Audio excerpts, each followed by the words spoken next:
ഇപ്പൊ നമ്മുടെ ഇപ്പോഴത്തെ കാലത്താണെങ്കിലും ഈ സ്മാർട്ട് ഫോണിലൂടെ ഒരുപാട് ലവ് എന്ന രീതിയിലാണ് അല്ലാതെ ഒരുപാട് ചീറ്റിംഗ് ഒക്കെ നടക്കാറുണ്ട്. അപ്പൊ അതെല്ലാം നമ്മുടെ അങ്ങനത്തെ സൊസൈറ്റിയിലുള്ള കുറെ ഇഷ്യൂസ് നമ്മുടെ മൂവിയിലൂടെ കൊണ്ടുവരാൻ നോക്കിയിട്ടുണ്ടോ? അതെ. അപ്പൊ ഇതിനകത്ത് ചീറ്റിംഗ് ആണ് സംഭവിക്കുന്നു എന്നുള്ളത് ഓഡിയൻസ് ആണ് അത് കാണേണ്ടത്. അപ്പൊ കണ്ടെങ്കിൽ മാത്രമേ രസമുള്ളൂ. അപ്പൊ ഞാനിതിപ്പോ അതെന്ത് പറയും, ചീറ്റിംഗ് ആണോ റിയൽ ആണോ എന്നുള്ളത് ഇപ്പൊ പറഞ്ഞാല് ഓഡിയൻസിന്റെ സസ്പെൻസ് ആകും. അപ്പൊ അതുകൊണ്ട് പ്രണയം തുടങ്ങുന്നത് സസ്പെൻസ്. അതുകൊണ്ടാണ് സ്മാർട്ട് ഫോൺ പ്രണയം എന്ന് തന്നെ പേരിട്ടിരിക്കുന്നത്. ഈ സ്മാർട്ട് ഫോൺ പ്രണയം കൊണ്ട് തന്നെയാണ് എൻഡ് വരെ, ക്ലൈമാക്സ് വരെ ഈ ഒരു പ്രണയം കൊണ്ടാണ് ബാക്കിയുള്ള എല്ലാ സംഭവങ്ങളും സംഭവിക്കുന്നത്. അതുകൊണ്ടാണ് ഈ പേര് തന്നെ അങ്ങനെ. എങ്ങനെയൊക്കെയാണ് ഈ ഒരു ക്യാരക്ടേഴ്സിന് ഏത് കാസ്റ്റ് വേണമെന്ന് എങ്ങനെ ഡിസൈഡ് ചെയ്തത്? അങ്ങനെ ചെയ്യുന്ന പറഞ്ഞാൽ സാധാരണയായിട്ട് ആരെങ്കിലും ഒക്കെ ഈ സിനിമ പ്രേമികളായിട്ട് സിനിമയിൽ ക്രേസ് ഒക്കെ എടുത്തു വരുന്നവരോട് ചോദിക്കാറുണ്ട്, do you have passion to act എന്നാണ് ചോദ്യം. അപ്പോൾ അവര് പറയുന്നത് പാഷൻ ഉണ്ടെന്ന് പറഞ്ഞാൽ പോരെന്ന് പറയും, ബാക്കി ഞാൻ പറ്റും. അതിന് പാഷൻ ഉണ്ടായിരുന്നാൽ മാത്രം മതി.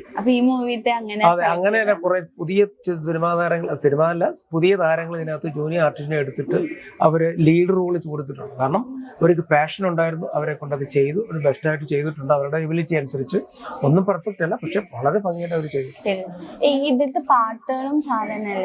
അതെ, ഞാൻ ഇതിന്റെ പാട്ടുകൾ എഴുതിയതും ട്യൂൺ ചെയ്തതും ഞാൻ തന്നെയാണ്. പ്രശാന്ത് മോഹനെ കൊടുത്തു, അയാൾ മോഡിഫൈ ചെയ്തു, അതേ മോഡിഫൈ ചെയ്തു. പാട്ടുകൾ 2 പാട്ടുകൾ 4 പാട്ടുകളാണ്. ഒന്ന് ഫുൾ ഇംഗ്ലീഷ് പാട്ട്, അത് ന്യൂയോർക്ക് സിറ്റി വെച്ചെടുക്കുന്ന ആ ഒരു സീനാണ്. അതിനകത്ത് ഞാനും എൻ്റെ പ്രൊഡ്യൂസറും ഉണ്ടാവും. അതിനകത്ത് വെച്ച് 2-3 ഡയലോഗുകളുണ്ട്. അപ്പോൾ അതിനകത്ത് ഞാൻ വിദേശത്ത് പോയി, ഇവിടുന്ന് ജോലി ചെയ്യുന്ന ആൾ വിദേശത്ത് പോകുമ്പോൾ സൈബർ ക്രൈം സ്പെഷ്യലിസ്റ്റാണ് ഞാൻ അഭിനയിക്കുന്നത്. അപ്പോൾ അവിടെ ചെന്നും ഞാൻ എല്ലാ സിനിമകളിലും ഞാൻ തന്നെ അഭിനയിക്കുന്നുണ്ട്.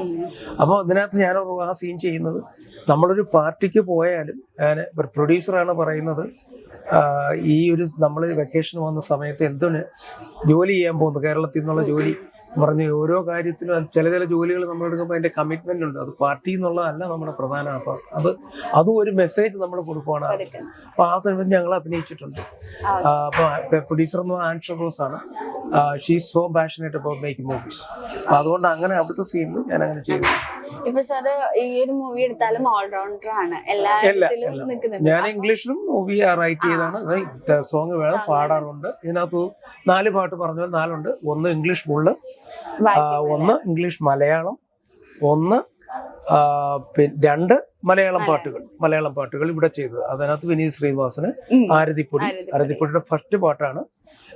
മൃദുല വാര്യർ ആൻഡ് ശ്രീകാന്ത് ഹരിഹരൻ. അപ്പം അങ്ങനെ ഇത്രയും പേരാണ്. പിന്നെ അവിടെ പാടി നീന മാർട്ടീനസ്, അസിൻ ഫഹിമി, അത് ഇറാൻകാർ അമേരിക്കക്കാരും പാട്ടാണ്. എന്നിട്ട് അതിനോടൊപ്പം പാടിയിരിക്കുന്നത് ഞാൻ. അതൊരു പാർട്ടി സിറ്റുവേഷനിൽ ആ സിനിമയിലുണ്ട്. ആ പാർട്ടിയിലാണ് ട്രെയിനിങ് പോയിന്റ് ഉണ്ടാകുന്നത്. പാർട്ടി നടക്കുമ്പോൾ, ബാച്ചലർ പാർട്ടി നടക്കുമ്പോഴാണ് ട്രെയിനിങ് പോയിന്റ് ഉണ്ടാകുന്നത്.